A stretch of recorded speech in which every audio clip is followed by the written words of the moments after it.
Nedávno jsem narazil na jeden příspěvek na Instagramu o Bělorusku, kde se psalo, že původ názvu této země doslova znamená Bílá Rus, což bylo jméno této oblasti ve starověku. Byla také známá jako Rusia Alba, což můžeme vidět na této mapě z roku 1539. A ve skutečnosti názvy mnoha zemí sahají až do starověku a odrážejí způsoby, jakými je tehdejší lidé označovali. Nedávno jsem natočil video o původu názvů amerických států. Mělo úspěch, tak jsem se rozhodl udělat totéž pro Evropu. Názvy amerických států byly zajímavé, ale celkem přímočaré. Obvykle jsou pojmenovány po původních obyvatelích, řekách nebo evropských panovnících. Ale tady v Evropě je v původu názvů trochu větší rozmanitost. Tak se na to pojďme podívat. Budu to dělat zhruba od západu na východ, ale v popisu jsou časové značky, takže pokud nechcete sledovat všechno, můžete přeskočit na to, co vás zajímá. Začnu pohodlně svou zemí nejzápadnější v Evropě, Portugalskem. Slovo Portugalsko pochází z římsko-keltského názvu Portu Scale, což bylo město, kde se dnes nachází Vilanova de Gaia u ústí řeky Douro. Portus znamenalo přístav, tedy přístaviště, a druhé slovo Xale má méně jasný původ. Někteří říkají, že to odkazovalo na kmen Kalaetči ze severozápadu Pyrenejského poloostrova, kteří byli později nazýváni Galicijci. Další teorie uvádí, že Kale je odvozeninou keltského slova pro přístav, ale pak by se oblast v římských dobách jmenovala přístav, což moc nedává smysl. Někteří francouzští vědci věří, že jméno mohlo pocházet z Portus Gallus, což znamená přístav Galů nebo Keltů. Myslím, že první hypotéza o přístavu Kyle si dává větší smysl. U Španělska je třeba si uvědomit, že názvy zemí se v angličtině a dalších jazycích často překládají. U Španělska bychom se měli zaměřit na původní název España. Mimochodem, připravte se na to, že všechny tyto názvy zemí v místních jazycích pravděpodobně špatně vyslovím. Zjistil jsem, že název España pochází z římského Hispania, které pravděpodobně vzniklo z fénického a kartaginského pojmenování Spania, ale význam těchto původů je nejistý. Antonio de Nebria, učenec z období renesance, navrhl, že slovo Hispania vzniklo ze starověkého iberského slova Hispalis, což znamená město západního světa. Jesus Konchilos, další učenec, tvrdil, že kořen slova span je fénické slovo spi, což znamená kovat kovy, a tedy Hispania by znamenala země, kde se taví kovy. Možností je nespočet, například původ z baskického slova hispana, což znamená okraj, protože poloostrov leží na západním okraji Evropy. Ale, a to je zvláštně nejpravděpodobnější, by to také mohl být odvozený význam z fénického označení země králíků, kterou by zapsali jako Hispania. A skutečně římské mince ražené v této oblasti za vlády císaře Hadriana zobrazují ženskou postavu s králíkem u nohou. A řecký geograf Strabon psal o Španělsku a skutečně ho nazýval zemí králíků. Zvláštní původ názvu země. Ale možná je to skutečně správně. Další je malá země na španělské hranici, Andorra. Většina původů evropských názvů je nejistá. Ve většině případů neexistuje oficiální verze, který by byl potvrzen a přijat jako jistý původ. Dává to smysl. Státy USA byly pojmenovány před 200 lety, ale většina těchto zemí nebo území dostala jména před více než 1000 lety, kdy záznamy téměř neexistovaly. V případě Andory hlavní teorie říká, že název pochází od jména iberského předřímského kmene Andesinů. Řecký filozof Polybios popsal tyto lidi jako obyvatele údolí, kde se dnes nachází Andorra, když psal o průchodu kartáginské armády Pyrenejemi během punských válek. Jeho označení pro místní obyvatele může pocházet z místního výrazu Andia. V baskičtině to znamená velký nebo obr. Další teorie naznačuje, že Andorra může pocházet z arabského Al-Dara, což znamená hustě zalesněné místo. Když Maurové dobyli Pyrenejský poloostrov, údolí Pyrenejí byla pokryta rozsáhlými lesy. Tyto oblasti nebyly spravovány Maury, ale takto by je popsali. Ve skutečnosti navaro-aragonský termín Andochial také znamená krajinu pokrytou křovinami, zatímco lidová etymologie uvádí, že král Karel Veliký pojmenoval tuto oblast jako odkaz na biblické údolí Andor. Když půjdeme na sever, ale stále na západě, dorazíme do Francie. Původně se název Francie používal k označení území Franské říše a pochází z latinského slova Francia, které se dodnes používá pro označení moderní země v italštině a španělštině. V němčině je to Frankreich a v nizozemštině a švédštině mají obdobné názvy, které všechny znamenají země nebo říše Franků. Samotný název Frankové je zřejmě spojen se starofrancouzským slovem Franc, což znamená svobodný nebo upřímný, které zase pochází ze středověké latiny Francus, což také znamená svobodný ve smyslu osvobozený od služby. To je docela zajímavý fakt, protože Francie je obvykle považována za domov moderních republik.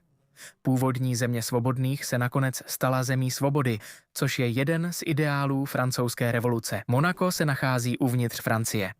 Dalo mi docela práci o tom najít nějaké informace, tak zde je, co jsem zjistil. V 6. století před naším letopočtem bylo Monako kolonií Fokajských Řeků a Ligurů, prvních obyvatel této oblasti, a nazývali toto místo Monoikos, což se zhruba překládá jako jediný dům, což naznačuje představu lidu, který žil odděleně od ostatních nebo v jednom domě. Monoikos je odvozeno z řeckého slova, které kombinuje slova monos, což znamená sám, a oikos, což znamená dům. Podle starověkého mýtu měl touto oblastí projít Herkules a zahnat předchozí bohy. V důsledku toho zde byl postaven chrám na jeho počest. A protože to byl jediný chrám v této oblasti, samotná existence tohoto chrámu, bez ohledu na jeho mytologické zdůvodnění, by mohla skutečně ospravedlnit volbu názvu Monoikos. Jediný dům, protože to byl jediný chrám. Než půjdeme dále na východ, pojďme nejprve na sever a projdeme všechny tyto západní země. Island je přímo tam nahoře. Název je celkem jasný sám o sobě. Podle islandské tradice byl prvním severanem, který dosáhl ostrova v 9. století, norský objevitel jménem Nadot. Pojmenoval ho Snéland, neboli sněžná země, protože tam sněžilo, a nakonec byl název upraven ze sněhu na led. Dále na jih je Irsko. V irštině se země jmenuje Eire a jak Irsko, tak Eire pocházejí ze staroirského Ériu. Ériu je bohyně v irské mytologii a její jméno má údajně znamenat něco jako tekoucí voda. Obvykle byla vnímána jako bohyně země a někteří badatelé tvrdí, že původ jejího jména souvisí spíše s úrodnou půdou než s vodou. Římané ostrov nazývali Ibernia podle řeckých geografických záznamů. Během svého průzkumu severozápadní Evropy v roce 320 před BNEOL nazval řecký objevitel Pytheas tento ostrov Jeren, což je řecká podoba místního keltského názvu Iveriu, ze kterého toto jméno původně vzniklo. A hned vedle Spojené království, název Spojeného království je docela přímočarý. Je to království různých zemí. Ačkoliv někteří lidé tvrdí, že Spojené království vzniklo v roce 1707 aktem Unie mezi Anglií, Walesem a Skotskem, název Spojené království nebyl oficiálně přijat až do roku 1801, kdy bylo do Unie začleněno Irsko. Dříve se tomu říkalo Velká Británie, což označovalo hlavní ostrov Britských ostrovů. Tahle terminologická mapa pomáhá přesně pochopit rozdíly. Británie pochází z římského názvu Britannia, což byla latinizovaná verze místního jména Britany. Bretagne je údajně keltského původu a znamená pomalovaní, což odkazuje na tělesné malby původních obyvatel. Pro označení velká se uvádějí dva možné důvody. Jedním z důvodů je odlišit ji od podobně znějící, ale mnohem menší francouzské oblasti Bretaň, a druhým důvodem je údajně ego krále Jakuba I., který chtěl dát jasně najevo, že není jen králem starověké římské Británie, ale celého ostrova, pokud jde o jednotlivé země. Název Anglie pochází ze staroanglického názvu Anglaland, což znamená země Anglů, jednoho z kmenů, kteří se usadili ve Velké Británii během raného středověku. Název Skotsko je odvozen z římské latiny Scotia podle názvu kmene Skoti, který označoval všechny místní obyvatele, tedy v podstatě země Skotů, zatímco Anglie byla země Anglů. Ale Wales je jiný. Zatímco Simru je velšské slovo pro Wales a znamená přátelé, slovo Wales je germánského původu. Tohle bylo opravdu matoucí vysvětlení, které jsem našel. Toto slovo, podle něhož většina lidí tuto zemi zná, údajně pochází z výrazu, kterým anglosasové označovali Brity jako cizince, přestože Velšané byli původními obyvateli této země. Zpět do kontinentální Evropy, Benelux. Pojďme si projít všechny tři za sebou. Nizozemská vláda vydala minulý rok prohlášení, ve kterém žádala lidi, aby přestali používat termín Holandsko a jednoduše je označovali jako Nizozemsko, protože Holandsko označuje pouze 2 z 12 provincií země a jeho používání je tedy technicky nesprávné. Tak proč existují tyto 3 pojmy? Dutch, Holland, Netherlands? Beneluxu se historicky říkalo nízké země, protože většina území leží pod průměrnou hladinou moře. Burgundští vévodové, kteří v 15. století vládli této oblasti, označovali tato území jako země tady, což bylo v tehdejších nizozemských dokumentech přeloženo jako Netherlanden. Z regionálního hlediska bylo Nizozemí také oblastí mezi řekami Máza a Dolní Rýn v pozdním středověku.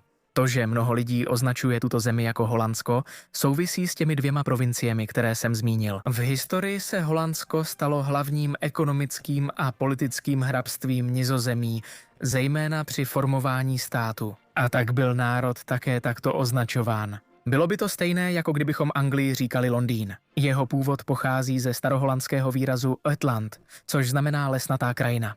Pokud jde o termín Dutch, anglicky mluvící lidé používají slovo Dutch k označení lidí z Nizozemska, což souvisí se společným germánským původem, který sdílejí s Němci, kteří byli také podobně označováni jako Deutsch. V nizozemštině se však Nizozemec nazývá také Nederlander, což opět určitě vyslovuji špatně. Belgie získala nezávislost na Nizozemsku až později. Její název pochází z latinského Belgium, z knihy Julia Caesara Galské války, kde označoval oblast kolem roku 55 před Ypres. Elčel? Jméno vychází z kmene Belgae a domorodého slova Belg, znamenajícího lidé, kteří se rozčilují hněvem. Historie Lucemburska jako národa je poměrně nedávná, začala však stavbou Lucemburského hradu ve vrcholném středověku. V roce 963 Siegfried Prahy, hrabě z Arden, vyměnil nějakou půdu s místními mnichy za starobylou, údajně římskou pevnost, která nesla toto jméno, které se ani nepokusím přečíst, běžně překládané jako Malý hrad. Někteří spojují původ slova s výrazem lece, což znamená opevnění a mohl by odkazovat na zbytky starověké římské strážní věže. Kolem lucemburské pevnosti vzniklo město a po povýšení na vévodství se používaly různé varianty jeho názvu, které vedly k dnešnímu jménu Lucemburk. Pokračujeme na západ do Německa. Anglický název Germany vychází z latinského Germania, které Julius Caesar použil pro označení lidí východně od Rýna. V podstatě to znamenalo území, kde žijí Germáni. Původní význam slova Germany je sporný, ale označovalo několik místních kmenů. V němčině se země nazývá Deutschland, původně Diotisch Seeland, což znamená německé země. To pochází ze staroněmeckého slova Diotisch, což znamená lidový nebo patřící lidu. Takže by to mohlo znamenat země lidu, možná. Dále na jih leží Švýcarsko. Anglický název Switzerland znamená země Švýcarů, což je starý termín, který označoval švýcarský lid. Nakonec to změnili přesně na Švýcarsko podle francouzského názvu. Název pochází z alemanského slova Schweizer, označujícího obyvatele Švizu, jednoho z původních kantonů a nezávislých států, které založily Švýcarskou konfederaci. Název Švýcarsko pravděpodobně pochází ze staroněmeckého Schwiz, což znamená pálit, a odkazuje na vypálený les pro stavbu. Ačkoliv někdy používají termín Konfederace Helvetika podle galského kmene Helvétiů, kteří žili ve švýcarských oblastech před římskou érou. Hned vedle, nebo téměř uvnitř, je malé knížectví Lichtenštejnsko. Lichtenštejnsko je dnes vzácné, což vysvětluje jeho status knížectví. Název země pochází od její vládnoucí dynastie, která zase získala své jméno podle hradu Lichtenstein, což znamená jasný kámen, z Licht, což je zastaralá varianta slova světlo, a Stein, což znamená kámen. Při cestě na jih narazíme na Itálii, v italštině Italia. Existuje mnoho různých hypotéz o původu. Jedna z nich je, že byla pojmenována podle starověkého jižoitalského výrazu Vitelio, což znamená země mladého skotu. Další možností je, že by byla pojmenována po legendárním místním králi Italovi. Ať už to bylo jakkoliv, pojmenovali ji Řekové tímto názvem. V Itálii jsou 2 země, Vatikán a San Marino. Městský stát Vatikán je pojmenován podle vatikánského pahorku, geografického umístění státu, který sám pochází z názvu etruské osady, původního kmene. Vatika nebo Vatikum, nacházející se v oblasti, kterou Římané nazývali Agar Vaticanus, což znamená vatikánské území. Zatímco název San Marino pochází od svatého Marina, který byl kameníkem z ostrova Rab v dnešním Chorvatsku. Marinus je považován za zakladatele státu, když v roce 301 našeho letopočtu založil osadu na hoře Titano. Zpět k velkým zemím a opět na sever. Rakousko, což je latinizace německého slova pro tuto zemi Österreich a pochází ze staroněmeckého slova Osterheide, což znamená východní okraj. Rakousko bylo původně prefekturou Bavorska, která byla vytvořena v roce 976. V té době byla Dunajská pánev Rakouska nejvýchodnějším výběžkem Bavorska, což možná ospravedlňuje východní význam tohoto slova. Dále Česko. Během své existence mělo Česko různé názvy, které odkazovaly na jeho regiony. Původní anglický název pro tuto zemi je Bohemia a pochází z latinského boio aemum, což znamená domov bojů, galského kmene. Současný anglický název Czechia vychází z českého slova pro tuto oblast. Země byla tradičně rozdělena na 3 oblasti: Čechy, Moravu a České Slezsko. Přejdeme k jejímu bývalému partnerovi, Slovensku. Název Slovensko znamená teoreticky země Slovanů, slovensky Slovensko. Původ samotného slova Slovan je zdánlivě neznámý. Zpět na sever, Polsko. Původ názvu Polsko pochází od západoslovanského kmene Polanů, kteří obývali tuto oblast v polovině 6. století. Původ samotného názvu Polanů pochází z praslovanského slova pol, což znamená pole. Polský název pro Polsko je Polska, která, jak věřím, má stejný původ. Pokračujeme do severských zemí. Začínáme Dánskem, které rozdělíme na 2 části: Den nebo Dan a Mark. Původ jednotlivých částí je diskutabilní. Dan může označovat Dani, místní kmen, nebo Tydaneho, raného krále Dánů, i když většina badatelů míní, že pochází ze slova pro rovinu. Mark by znamenalo lesnatou oblast nebo pohraničí, jak se nazývaly mnohé středověké pohraniční oblasti, možná s odkazem na lesy Slesvicka. Norsko má 2 oficiální názvy, protože má 2 oficiální psané systémy. O tomhle jsem vůbec neměl tušení. Jsou to Nork a Norek. V angličtině pochází název Norsko ze starého slova znamenajícího severní cesta. A původní název má stejný význam. Název Švédska zřejmě pochází z nizozemštiny. Již v roce 1287 se v prostřední nizozemštině objevují odkazy na zemi Van Sveden, což znamenalo země Švédů, zatímco původní švédský název Svedic je složenina slov Svea a Rike, což doslova znamená říše Švédů. Původ samotného slova Švédové je obecně považován za odvozený od starověkého slova podobného sve, což znamená vlastní a odkazuje na vlastní kmen. Když říkám taková starověká slova, myslím tím, že mnohá jsou jen moderní rekonstrukce podle našeho odhadu a zapisujeme je dnešními písmeny. Finsko v angličtině zřejmě souvisí s kmenem Finů, který v této oblasti žil, takže to doslova znamenalo země Finů. Ve finštině se však země jmenuje Suomi a původ tohoto slova je nejistý, i když někteří lidé říkají, že má společný původ s názvem Sámů, což je skupina původních obyvatel Laponska, a jejichž zdroj by mohl být starobaltské slovo zeme, což znamená nížina. U 3 pobaltských států má Estonsko název od starověkého kmene Aesti, o němž římský historik Tacitus napsal, že v této oblasti žil kolem roku 98 Nenmain. Lea. Rané skandinávské texty zmiňují oblast jako Eistland, což souvisí se staroseverským Aust, východ, protože leží východně od Skandinávie. Původ Lotyšska je podobný. Zdá se, že název Lotyšsko pochází od starověkých Latgalů, dalšího místního kmene, zatímco Litva neboli Lietuva má neznámý původ. Některé možnosti už byly předloženy. Někteří tvrdí, že název může pocházet ze slova Lieta, odkazujícího na řeku Lietavu, kde vznikl raný litevský stát. Jiná teorie uvádí, že původem může být slovo Lejsí, jméno skupiny bojovníků ze 13. století. Bělorusko, jak jsme viděli na začátku videa, znamená Bílá Rus. Jedna teorie říká, že toto jméno označovalo část starých ruských území, která byla rychle pokřesťanštěna, na rozdíl od Černé Rusy, která zůstávala pohanská. Někteří tvrdí, že název vznikl proto, že místní nosili bílé oblečení, jiní zase uvádějí, že bílá byla barvou spojovanou se západem a protože šlo o západní území Rusů, získalo toto označení. Přesuneme se k největší zemi v Evropě. I když ne celá leží v Evropě, Rusku. Název Rusko je odvozen od Rusů, středověkého státu, Tento název se však stal výraznějším až v pozdější historii a země byla svými obyvateli obvykle označována jako Ruskaja zemля, což lze přeložit jako ruská země nebo země Rusů. Název Rus pochází od raně středověkých Rusů, severských obchodníků a válečníků, kteří putovali od Baltského moře a založili stát se středem v Novgorodu, později známý jako Kyjevská Rus. Když už mluvíme o Kyjevě, Ukrajině, jeho název sahá minimálně do 12. století a odkazuje na četné země na hranici mezi polskými a kyjevsko-ruskými územími. A proto se obecně přijímá, že to znamená pohraničí. Název Moldavsko je odvozen od řeky Moldavy.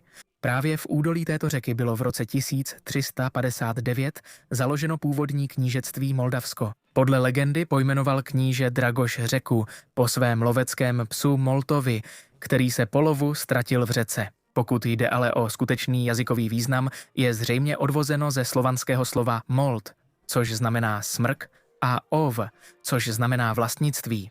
Někteří však také věří, že pochází ze starogótského slova molda, což znamená hlína, a odkazuje také na řeku. Etymologie Rumunska je moje nejoblíbenější v Evropě. Pochází z římské latiny a znamená Říman nebo římský. Část jeho území je známá jako Valašsko, přičemž název pochází již z dob římské říše. Tato oblast byla původně známá jako Dácie, dokud ji nedobili Římané, kteří většinu původních Dáků vysídlili nebo odstranili. Říká se, že římský císař Trajanus přesunul 100 000 lidí z římských území a umístil je do oblasti dnešního Rumunska, aby se starali o zlato v tamních dolech. Od té doby byla Dácie romanizována, stala se Rumunskem a z tohoto obyvatelstva se také vyvinul rumunský jazyk.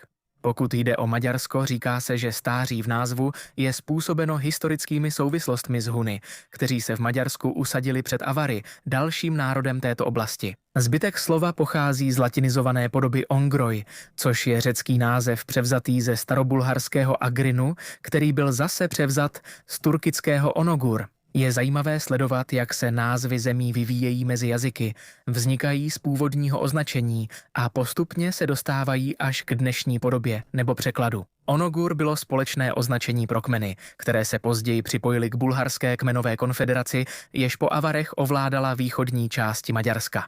Maďaři nazývali svou zemi vnitřně Magyarország, což je spojení dvou slov Magyar, což znamená Maďar, a Ország, což znamená země. Slovo Magyar je odvozeno od názvu jednoho ze 7 hlavních polokočovných maďarských kmenů – Magyary. Magi znamenalo osoba a éry znamenalo rod nebo původ. Název Slovinsko doslova znamená země Slovinců, má stejný původ jako Slovensko a jak jsme viděli, původ slova Slovan není určen. Název Chorvatsko pochází z latinského středověkého slova Croatia. Zdá se, že kořen tohoto slova pochází ze skýtsko-sarmatského slova ze 3. století Koroatos. Původ významu tohoto slova je nejistý, většina lidí však věří, že jde o jméno slovanského kmene z této oblasti. Našel jsem ale i definici, podle níž Chorvati ve slovanském jazyce znamenají ti, kteří mají mnoho zemí. Přejdeme k Bosně a Hercegovině. První zmínka o Bosně se objevuje v De Administrando Imperio, příručce napsané byzantským císařem Konstantinem VII. V polovině 10. století, kde popisuje malou zemi Bozona. Název pravděpodobně pochází z řeky Bosny, protékající tímto regionem. Jejíž jméno je odvozeno z ilyrského Bas an As, což znamená tekoucí voda. Pokud jde o druhou polovinu názvu země, Hercegovina, znamená to něco jako země vévody, Herzogova země, podle německého slova pro vévodu, a pochází od bosenského šlechtice Stjepjana Vučiče. Jehož titul byl Erceg z Hum a pobřeží. A pak Srbsko. Původ názvu není jasný, zřejmě nejprve vznikl ze slov Srb a Sorb, která byla používána k označení národů přibližně v této oblasti v průběhu historie. Ale existuje doslova více než tucet způsobů, jak byli tito lidé označováni, i když vždy něco podobného, ať tak či onak. Všechny zřejmě mají společný původ ve slově Srbi ze starého slovanského jazyka, což by znamenalo rodina nebo spojenectví. Pokud jde o Mat, anglický název země pochází z benáčtiny a znamená Černá hora, podle vzhledu hory Lovsin, což je latinský název, který sahá minimálně do roku 1397. Domácí název je Krna Gora a má stejný význam – Černá hora. Problematická oblast Kosovo se anglicky nazývá Kosovo, v albánštině pak Kozova, ale samotné Kosovo má kořeny v srbském slově kos, což znamená černý pták. Původ pochází z bitvy na Kosovském poli v roce 1389, která byla pojmenována právě jako pole černého ptáka, přičemž zkrácená verze tohoto názvu byla poté v roce 1864 použita pro celou provincii. Albánci také označovali Kosovo jako Dardania, což je název starověkého království a později římské provincie, která zahrnovala území dnešního Kosova. Tento název je odvozen od starověkého kmene Dardanů, který je možná spojen s místním starověkým slovem Darda, což znamená hruška. Za jejich západními hranicemi leží Albánie, která nese tento název od středověku jako latinské slovo. Velmi pravděpodobným původem je místní ilyrský kmen Albanů. V roce 150 NL řecký geograf Ptolemaios vytvořil mapu této oblasti, na které označil město jménem Albanopolis, a ve středověku zde existovalo také sídlo zvané Albanon. Dnes Albánci nazývají svou zemi Škyperia, což postupně nahradilo Arberia, které používali během středověku. Oba tyto pojmy jsou běžně vykládány jako země orlů, možná těch, kteří jsou zobrazeni na albánské vlajce. Pokud jde o Severní Makedonii, sever označuje její geografickou polohu a byl přidán jako kompromis s Řeckem, kde se nacházelo starověké helénské království Makedonie a současný region Makedonie. Nebudu řešit, zda má mít tato země toto jméno, faktem je, že ho má a zde je jeho původ. Moderní Makedonie pochází právě z řeckého slova Makedonie, což bylo starověké království pojmenované po místních makedonských lidech. Domácí termín Makedons zřejmě znamená vysocí lidé, což popisuje vysokou postavu místních obyvatel. Pokud jde o jednu z nejstarších civilizací světa, Řecko. Název této země v moderní řečtině je Elada. Ve starořečtině to bylo Elas. Tato země je také známá jako Helénská republika, což pochází z řeckého slova Helenikos. Podle legendy toto jméno pochází z mytologické postavy Helena, který přežil velkou potopu, kterou Zeus použil k vyhlazení lidstva. A poté se stal praotcem všech řeckých kmenů. Nakonec Římané tato jména přeložili do latiny jako Graecia a Graecus, podle jména Graeci, jednoho z prvních starověkých řeckých kmenů. Jméno tohoto kmene bylo zase odvozeno ze starého slova ger, které znamenalo stárnout. Podobně jako u Turecka i název Bulharska pochází od kmene tureckého původu, v tomto případě Bulharů, kteří založili první bulharskou říši. Jejich jméno není zcela pochopeno a je těžké dopátrat se jeho původního významu, ale pravděpodobně pochází z tureckého slova buluga, které znamenalo míchat nebo třást, a jeho odvozenina bulgak znamenala vzpouru nebo nepořádek. Význam může být dále rozšířen na pojem vzpoury. Turecko leží převážně v Asii, ale částečně zasahuje i do Evropy, proto jsem ho zařadil. Anglický název pro Turecko pochází ze středověké latiny Turkia, což znamená země Turků. Turci se tak nazývají, protože jsou tureckého původu a obecně se přijímá, že jméno Turek je odvozeno od starého migračního termínu Turuk nebo Toruk, což znamená stvořený nebo silný. Původ názvu Kypr je částečně neznámý, obvykle se uvádějí 3 možné varianty. Za prvé řecké slovo pro Cypřiš, za druhé řecký název pro henovník a za třetí slovo pro měď v původním jazyce doby železné, kvůli velkým nalezištím tohoto kovu na ostrově. Prostřednictvím zámořského obchodu dal ostrov své jméno klasickému latinskému slovu pro měď, a to díky frázi kov z Kypru, která byla později zkrácena na Cuprum. A nakonec Malta. Nejčastější etymologie je, že slovo Malta je odvozeno z řeckého slova meli, což znamená med. Staří Řekové nazývali ostrov Melite, což znamená sladký jako med, pravděpodobně kvůli produkci medu na Maltě. Římané nazývali ostrov Melita, což lze považovat za latinizaci řeckého názvu. A další naznačují, že slovo Malta pochází z fénického slova malith, které znamenalo útočiště nebo přístav. A to byly původy názvů všech evropských zemí. Vynechal jsem Gruzii, Azerbajdžán a Arménii, které zahrnu do asijské verze tohoto videa, pokud budete mít zájem. Tyto informace nemusí být zcela přesné, ale byly nejlepší, co jsem našel. Pokud si všimnete nějakých chyb nebo máte další informace, napište mi to prosím do komentářů dole. Přihlaste se k odběru a uvidíme se příště u dalších znalostí.